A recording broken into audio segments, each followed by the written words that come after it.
Back in 2006, at 15 years old, I was a little shy girl that was far away from home. Only person I knew was my twin brother Tommy, but he told me to make a name for myself, and that's when I found me. I rapped that open mic. I was a little nervous at first, but I gained lots of friends after that one verse. Grew more confidence and even rapped for 50 Cent. And from that day on, I've been rapping ever since. Never thought I'd finish school, but I got a college degree under my belt. I gotta thank some of the stars for giving me that help. See, if it wasn't for open mic and my intro to music, I wouldn't have knowledge of business management and music business.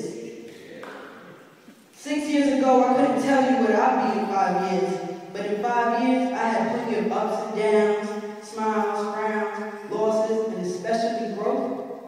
That today, I'm glad I went through all that mess, because to be who I really wanted to